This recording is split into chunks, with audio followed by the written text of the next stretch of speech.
महाभारत भारत का गौरवशाली इतिहास। हम कथा सुनाते पांडव सकल महान की। यह महाभारत है पुण्य कथा श्री भगवान की। जम्बू दीपे भरतखंडे आर्यावर्ते भारतवर्षे एक नगरी है विख्यात हस्तिनापुर नाम की। यह जन्मभूमि है पांडव सकल महान की। यह महाभारत है पुण्य कथा श्री भगवान की।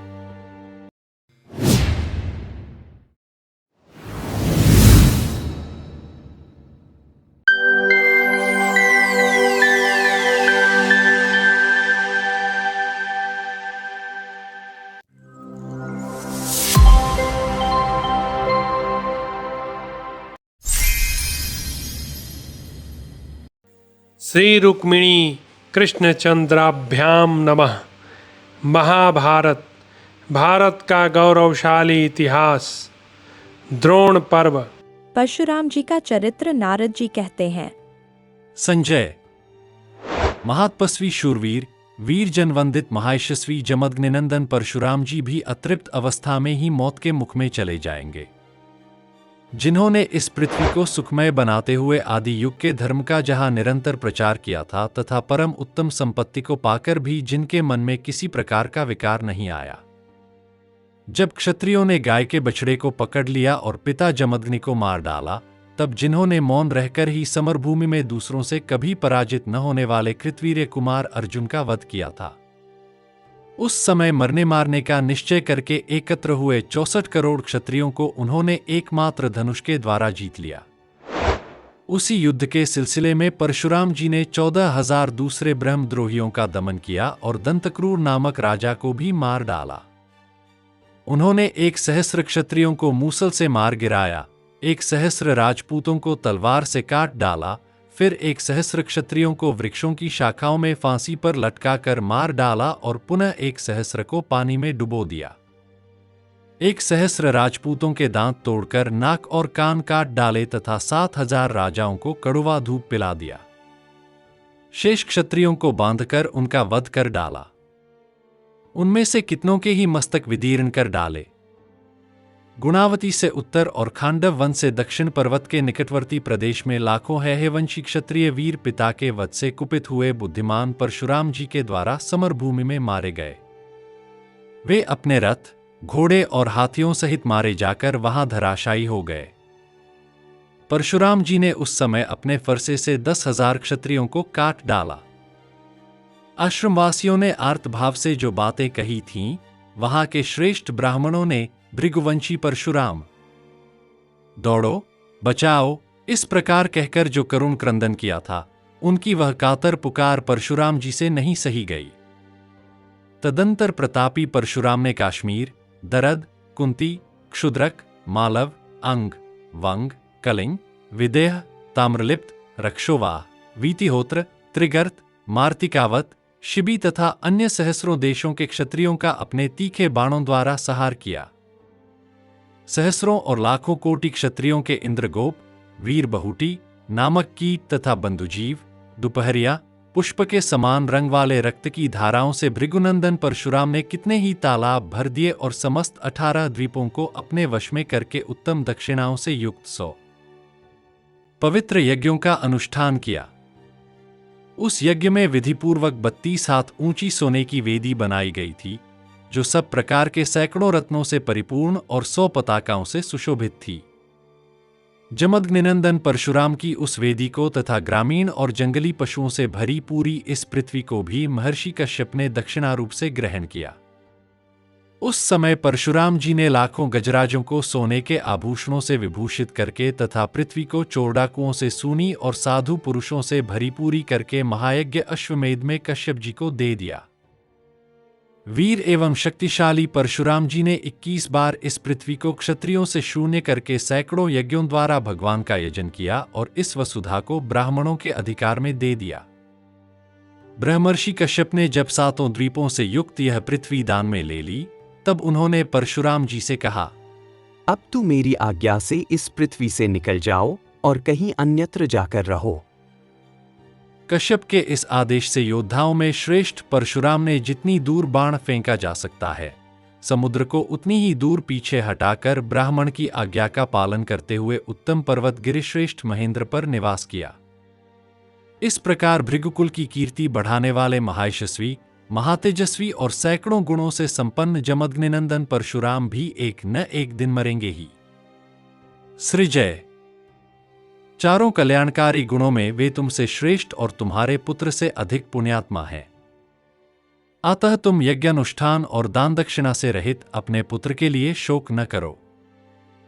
नरश्रेष्ठ संजय, अब तक जिन लोगों का वर्णन किया गया है, ये चतुर्विध कल्याणकारी गुणों में तो तुमसे बढ़कर थे ही, तुम्हारी अपेक्षा उनमें सैकड़ों मंगलकारी गुण अधिक भी थे, तथापि वे मर गए और जो विद्यमान हैं, वे भी मरेंगे ही।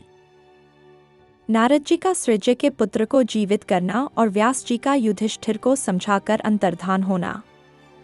व्यास जी कहते हैं, राजन, इन 16 राजाओं का पवित्र एवं आयु की वृद्धि करने वाला उपाख्यान सुनकर राजा सृजय कुछ भी नहीं बोलते हुए मौन रह गए। उन्हें इस प्रकार चुपचाप बैठे देख भगवान नारद मुनि ने उनसे पूछा, महातेजस्वी नरेश, मैंने जो कुछ कहा है उसे तुमने सुना और समझा है ना? अथवा ऐसा तो नहीं हुआ कि जैसे शूद्र जाति की स्त्री से संबंध रखने वाले ब्राह्मण को दिया हुआ श्राद्ध का दान नष्ट निष्फल हो जाता है, उसी प्रकार मेरा यह सारा कहना अंततोगत्वा व्यर्थ हो गया हो। उनके इस प्रकार पूछने पर उस समय सृजय ने हाथ जोड़कर उत्तर दिया, महाबाहु महर्षि, यज्ञ करने और दक्षिणा देने वाले प्राचीन राजर्षियों का यह परम उत्तम सराहनीय उपाख्यान सुनकर मुझे ऐसा विस्मय हुआ है कि उसने मेरा सारा शोक हर लिया है। ठीक उसी तरह जैसे सूर्य का तेज सारा अंधकार हर लेता है। अब मैं पाप, दुख और व्यथा से शून्य हो गया हूं। बताइए, आपकी किस आज्ञा का पालन करूं? नारद जी ने कहा, राजन, बड़े सौभाग्य की बात है कि तुम्हारा शोक दूर हो गया। अब तुम्हारी जो इच्छा हो यहां मुझसे मांग लो। तुम्हारी वह सारी अभिलषित वस्तु तुम्हें प्राप्त हो जाएगी। हम लोग झूठ नहीं बोलते हैं। संजय ने कहा, मुने, आप मुझ पर प्रसन्न हैं, इतने से ही मैं पूर्ण संतुष्ट हूं। जिस पर आप प्रसन्न हो उसे इस जगत में कुछ भी दुर्लभ नहीं है। नारद जी ने कहा, राजन, लुटेरों ने तुम्हारे पुत्र को प्रोक्षित पशु की भांति व्यर्थ ही मार डाला है। तुम्हारे उस मरे हुए पुत्र को मैं कष्टप्रद नरक से निकालकर तुम्हें पुनः वापस दे रहा हूं। व्यास जी कहते हैं, युधिष्ठिर, नारद जी के इतना कहते ही सृजय का अद्भुत कांतिमान पुत्र वहां प्रकट हो गया। उसे ऋषि ने प्रसन्न होकर राजा को दिया था। वह देखने में कुबेर के पुत्र के समान जान पड़ता था। अपने उस पुत्र से मिलकर राजा सृजय को बड़ी प्रसन्नता हुई। उन्होंने उत्तम दक्षिणाओं से युक्त पुण्यमय यज्ञों द्वारा भगवान का यजन किया। सृजय का पुत्र कवच बांधकर युद्ध में लड़ता हुआ नहीं मारा गया था। उसे अकृतार्थ और भयभीत अवस्था में अपने प्राणों का त्याग करना पड़ा था। वह यज्ञ कर्म से रहित और संतानहीन भी था। इसलिए नारद जी ने पुनः उसे जीवित कर दिया था। परंतु शूरवीर अभिमन्यु तो कृतार्थ हो चुका है। वह वीर शत्रुसेना के सम्मुख युद्ध तत्पर हो सहस्रों वैरियों को संतप्त करके मारा गया और स्वर्गलोक में जा पहुंचा है। पुण्यात्मा पुरुष ब्रह्मचर्य पालन, उत्तम ज्ञान, वेदशास्त्रों के स्वाध्याय तथा यज्ञों के अनुष्ठान से जिन किन्हीं लोकों में जाते हैं, उन्हीं अक्षय लोकों में तुम्हारा पुत्र अभिमन्यु भी गया है। विद्वान पुरुष पुण्य कर्मों द्वारा सदा स्वर्गलोक में जाने की इच्छा करते हैं, परंतु स्वर्गवासी पुरुष स्वर्ग से इस लोक में आने की कामना नहीं करते हैं।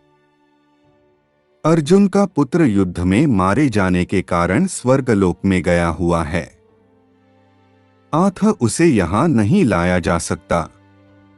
कोई अप्राप्य वस्तु केवल इच्छा करने मात्र से नहीं सुलभ हो सकती।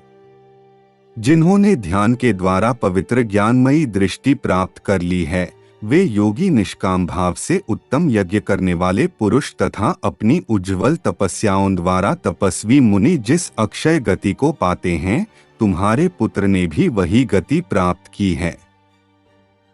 वीर अभिमन्यु मृत्यु के पश्चात पुनः पूर्व भाव को प्राप्त होकर चंद्रमा से उत्पन्न अपने द्विजोचित शरीर में प्रतिष्ठित हो अपनी अमृतमयी किरणों से राजा सोम के समान प्रकाशित हो रहा है। अतः उसके लिए तुम्हें शोक नहीं करना चाहिए। राजन, ऐसा जानकर सुस्थिर हो धैर्य का आश्रय लो और उत्साह पूर्वक शत्रुओं का वध करो। अनघ, हमें इस संसार में जीवित पुरुषों के लिए ही शोक करना चाहिए। जो स्वर्ग में चला गया है उसके लिए शोक करना उचित नहीं है। महाराज, शोक करने से केवल दुख ही बढ़ता है। अतः विद्वान पुरुष उत्कृष्ट हर्ष, अतिशय सम्मान और सुख प्राप्ति का चिंतन करते हुए शोक का परित्याग करके अपने कल्याण के लिए ही प्रयत्न करे। यही सब सोच समझकर ज्ञानवान पुरुष शोक नहीं करते हैं। शोक को शोक नहीं कहते हैं, उसका अनुभव करने वाला मन ही शोकरूप होता है। राजन, ऐसा जानकर तुम युद्ध के लिए उठो। मन और इंद्रियों को संयम में रखो तथा शोक न करो। तुमने मृत्यु की उत्पत्ति और उसकी अनुपम तपस्या का वृत्तांत सुन लिया है। मृत्यु संपूर्ण प्राणियों को संभाव से प्राप्त होती है और धन ऐश्वर्य चंचल है, यह बात भी जान ली है। सृज का पुत्र मरा और पुनः जीवित हुआ, यह कथा भी तुमने सुन ही ली है। महाराज, यह सब तुम जानते हो, आत्म शोक न करो। अब मैं अपनी साधना में लग रहा हूं। ऐसा कहकर भगवान व्यास वहीं अंतर्धान हो गए। बिना बादल आकाश की सी कांति वाले बुद्धिमानों में श्रेष्ठ वागीश्वर भगवान व्यास जब युधिष्ठिर को आश्वासन देकर चले गए, तब देवराज इंद्र के समान पराक्रमी और न्याय से धन प्राप्त करने वाले प्राचीन राजाओं के उस यज्ञ वैभव की कथा सुनकर विद्वान युधिष्ठिर मन ही मन उनके प्रति आदर की भावना करते हुए शोक से रहित हो गए। तदंतर फिर दीन भाव से यह सोचने लगे कि अर्जुन से मैं क्या कहूँगा। इस प्रकार श्री महाभारत द्रोण पर्व के अंतर्गत अभिमन्यु पर्व में षोडशराज की उपाख्यान विषयक 71वां अध्याय पूरा हुआ। महाभारत, भारत का गौरवशाली इतिहास। हम कथा सुनाते पांडव सकल महान की, यह महाभारत है पुण्य कथा श्री भगवान की। जम्बू दीपे भरतखंडे आर्यावर्ते भारतवर्षे, एक नगरी है विख्यात हस्तिनापुर नाम की। यह जन्म भूमि है पांडव सकल महान की। यह महाभारत है पुण्य कथा श्री भगवान की।